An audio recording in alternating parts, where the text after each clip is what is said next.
Math-1. So here we're going to continue on with our lessons of equations and graphs, and this time we're just going to solve equations graphically.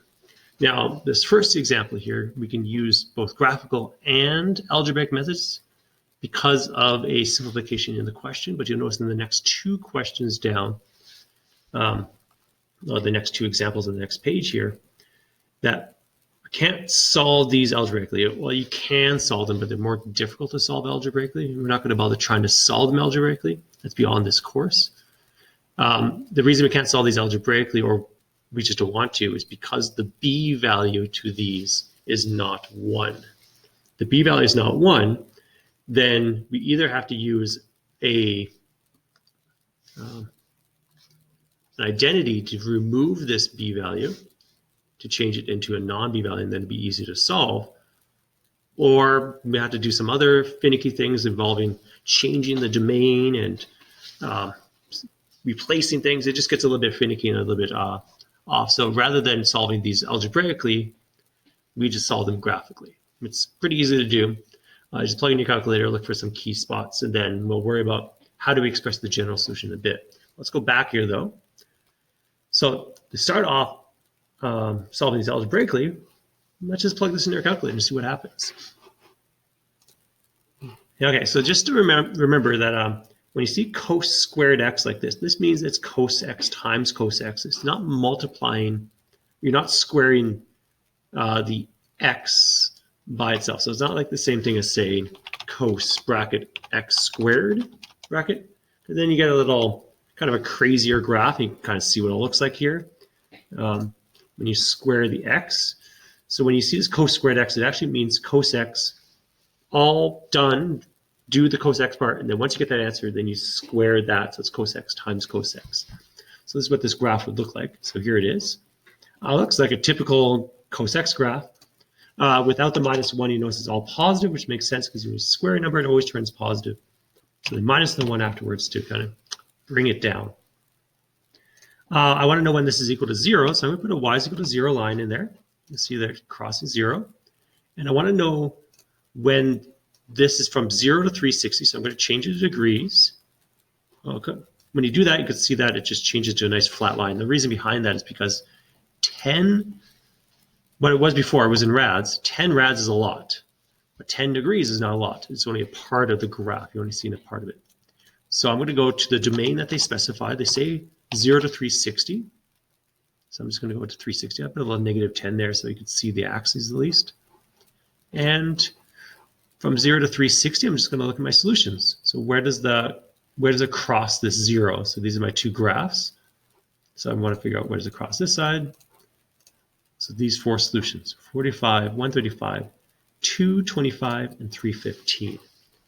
So when you're graphing these graphically, you graph one side as y1, you graph the other side as y2. This whole thing, sorry, right? And then you just find out where they intersect each other, and we just determine that. It's 45, 135, these are very common numbers, 225, and 315. Now, because there is no b value, we can solve these algebraically. So I'm going to write this out, what we have here. And then I'm just going to rearrange this, and I can rearrange this one nice and easy because there's only one cos x here, so I'm going to add the 1 over. I'm going to divide by 2. And then I'm going to take the square root.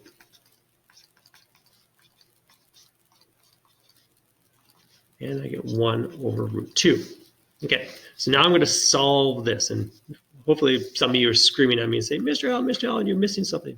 Yeah, I know I'm missing something. I'm going to deal with that when we get to it. So when is cos equal to 1 over root 2? Well, cos is equal to 1 over root 2. It looks like it's a positive number, so it's equal to a positive 1 over root 2 in these two quadrants. So we're going to use the add sugar to coffee rule here. So the A and the C, the all in the cosine quadrants, it's positive. We're going to find out what the reference angle is. If you know your unit circles, you know that this is 45 degrees.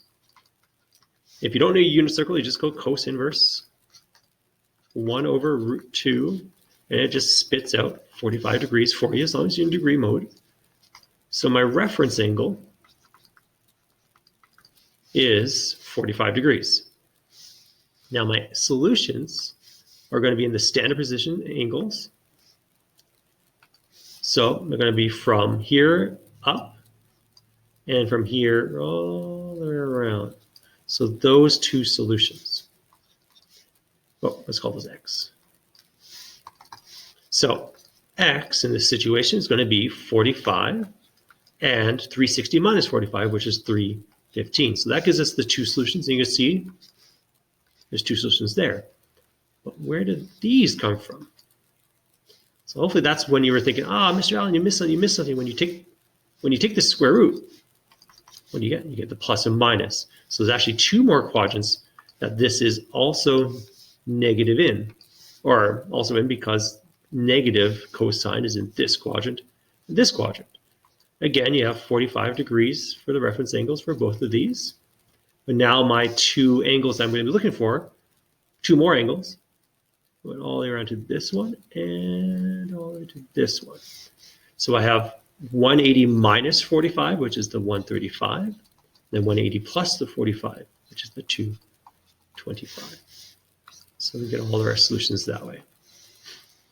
Okay, so for these next ones here, because of the b value that it has in there, I can't use just the standard way of doing these questions. So I'm just going to graph them. So I'm just going to go here to my graphing calculator. So it's equal to 16. So I'm going to make that equal to a y. So I have a line at 16. You can't really see it here. I have to zoom out. There's my line at 16. And then I'm going to plot the other side. So 6 cos pi over 6x plus 14. Okay, so there's my graph. It's pi over 6. So what I'm going to do here is I'm going to change this into radians. It gets all kind of wonky and crazy. The reason it gets all wonky and crazy is because 360, or actually this is in the thousands here, 1,261 rads is quite a big number, right? So I want to do this in one period. So I want to figure out how big one period is. Okay, so let's look at this question. And we're going to use this later on too. But we're going to find out what the period of this graph is. Because of the pi, we've got to be in radian mode. So I'm going to use 2 pi over my b value to do this. So 2 pi over 6, which is the same as 2 pi times the reciprocal, because you divide it by a fraction. Ends up being 12. So my period is 12 here. So I'm going to go back to my graph. I'm going to change my x max to be just 12-ish, 12, 14-ish. Doesn't really matter exactly. I'm going to change this to be, I'm just going to go minus 2 or so I can actually see the y-axis. I'm going to go a little bit more here. Actually, I'm just going to leave it there. So here's what we have for my graph. So you can see that my graph, I have one domain or one period there, and then we have 2 intersection points. So my 2 intersection points to the nearest hundredth are going to be, I'm going to just put that over here. Okay, so my 2 intersections to the nearest hundredth are x is equal to,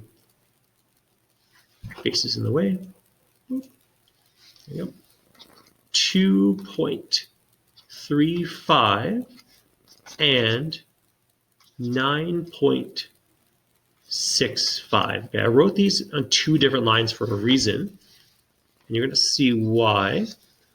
Now, I'm going to look at this and I'm going to think, okay, I want to know what the general solution is. So I want to represent all, I don't know why I did that. Okay, I want to represent all of the solutions, not just the ones within the first period. I want to represent every single one. So to represent the other ones, you have to think about where is the next point going to be. So if this point here is at 2.35, the next one that corresponds to that is over here. It's at 14.35. That's 1 period more. So I'm not going to add, because remember the general solution was add 2 pi or subtract 2 pi. Or if you talk about tangents, it would be add a pi, then subtract a pi, because those are the periods of those graphs. But the period of this graph, because the b value has changed, is not 2 pi. The period of this graph is 12. So the next point after this one is plus 12. The next one after that is a plus another 12. So I'm adding a bunch of 12s a bunch of times. I'm going to put an n there where n could be any integer. It also means I can also go back here. So another one that corresponds to that would be minus 12. Okay. I'm going to do that for both of these. Now I can't really combine them together. You can see that the distance between these two dots is different between these two dots. So there's no consistent pattern there. So I'm just going to keep them separate. And there's my general solution. That's why we needed the period for this one. Okay, so I want you to try out this next question here. So you're going to have to find the period. You're going to have to graph it, find the two intersection period, or in the first period, and then create a general solution. I'll be here waiting for you. All right, so hopefully you tried that out. So the first thing I want to do is I want to figure out what the period is so I can graph this correctly. So my period is going to be 2 pi, because we're reading radians again, over the b value. So I end up getting an 8 there. It just follows the same logic from the previous one there. So I'm going to go up to at least 8, and here my domain here. So I'm not going to go to 16. I'm going to go to 8. Okay, let's go from 0 to 8. Okay, then I'm going to just type in what my equation is. So I got 6 sine pi over 4 plus 8. And the other side says 10, so I'll put a 10 there. So you can see here I got from 0 to 8, one first period, and then I got my 2 intersection points. So x is going to be 0.43 to the nearest hundredth again, and then 3.57. I'm going to add a period over to them because those 2 points are going to be repeated every single period forward and every single period backwards. So I'm going to add a bunch of periods. So I'm going to put an n here, and then n-e-i, and then n-e-i. There you go. That represents all the different solutions. So hopefully that wasn't too bad. This next one here, we're just going to use the graph that they give us to solve the question. It says here, what's the period? So this just talks about the electricity in a house. It makes a complete cycle every 60th of a second. Takes 60 cycles every second, which means that the period is going to be 1/60th of a second. And we can determine that by just using the typical formula. We've got a pi in there, so that means I'm going to use radians here. I'm going to divide by my b value, 120 here. You know, so I get 1/60th of a second.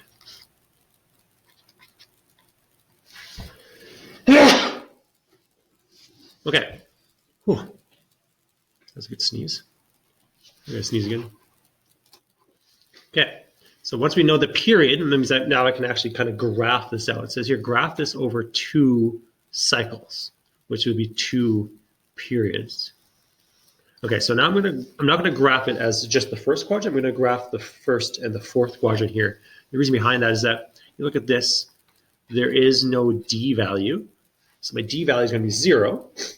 And then my graph's going to go up the amplitude, which is 170, and then down the amplitude, which is 170. So I know my max here is going to be up to 170, and my min is going to be up to negative, or down to negative 170. So my voltage, this is my time, and I'm going to draw 2 cycles here. So 1/60, the first cycle, and then 1/30 is the next cycle, which is, it's 2/60, but that just reduces to 1/30. All right, so it starts at 0 because there's no phase shift. Remember, a sine graph starts at 0, going upwards, then down. Now it's got to make a complete cycle within this, so we could go here. This is going to be 1/120ths, and this over here is probably going to be, actually, I don't know what that will be, but I just know there's going to be a dot right there. It's going to go up to 170, down to negative 170, and then back up. So that's 1 full cycle, and then it's going to do it again. There you go. Now, what I want to know, if I can't do it from this graph because I didn't have a super awesome scale here, is when is the first time that this reaches 110 volts. So I want to know when on this, when does it actually reach 110 volts? So 110 volts might be somewhere right about here. So when is this time happening? So I'm going to have to graph it. So I'm going to go over here. I'm going to graph this. It's in radian mode. Okay, that's good. So I'm going to put 170 here. Sine 120 pi x. Ooh, got a big page of red there. Now, the reason I got a big page of red here is because the period is so small, but my domain that I'm using here goes up to 8. So that's a lot. There's a ton of periods in there. So I want to go up to at least 2 cycles. So I'm going to go to 1 over 30. That looks a little bit better for us. Let's just put my step as 1 here. And I'm going to just change my max and my y here to negative 170 to positive 170. So now I can see a full cycle up and down, up and down. So I also now want to also change this to 110 because I want to know when it equals 110 because that's when this thing turns on. So the first time, when it starts out, the first time it reaches 110 would be where it crosses line here. So this is one of my answers.